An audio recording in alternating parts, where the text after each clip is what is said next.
বাংলাদেশের মানুষ কথা বলার অধিকার ফিরে পেতে চায়, তারা তাদের গণতান্ত্রিক অধিকার ফিরে পেতে চায়। বাংলাদেশের মানুষ চায় তারা তাদের যোগ্যতা অনুযায়ী ন্যায্য অধিকার পাবে।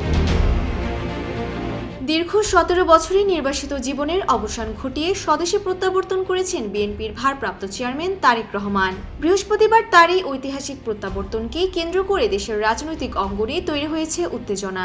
এই ঘটনাকে অত্যন্ত গুরুত্বের সাথে দেখছে বিশ্ব গণমাধ্যম।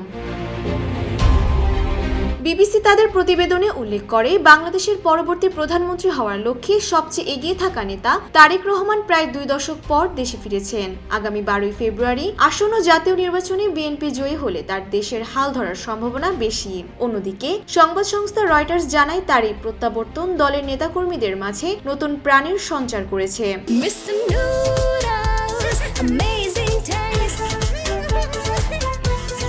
রয়টার্স তাকে বাংলাদেশের অন্যতম সম্ভাব্য প্রধানমন্ত্রী হিসেবে উল্লেখ করেন। মধ্যপ্রাচ্য ভিত্তিক গণমাধ্যম আল জাজিরা একে একটি ঐতিহাসিক মুহূর্ত হিসেবে বর্ণনা করেছেন। প্রতিবেদনে বলা হয়, এই প্রত্যাবর্তন এমন এক সময় হলো যখন ছাত্র নেতৃত্বাধীন গণ অভ্যুত্থানে সাবেক প্রধানমন্ত্রী শেখ হাসিনা ক্ষমতাচ্যুত হওয়ার পর নোবেল বিজয়ী ডক্টর মোহাম্মদ ইউনূসের নেতৃত্বে অন্তর্বর্তীকালীন সরকার দেশ পরিচালনা করছে। এই সরকার আগামী 12 ফেব্রুয়ারি জাতীয় সংসদ নির্বাচনের ঘোষণা দিয়েছেন। এই সময় তারেক রহমানের ফেরা অত্যন্ত তাৎপর্যপূর্ণ।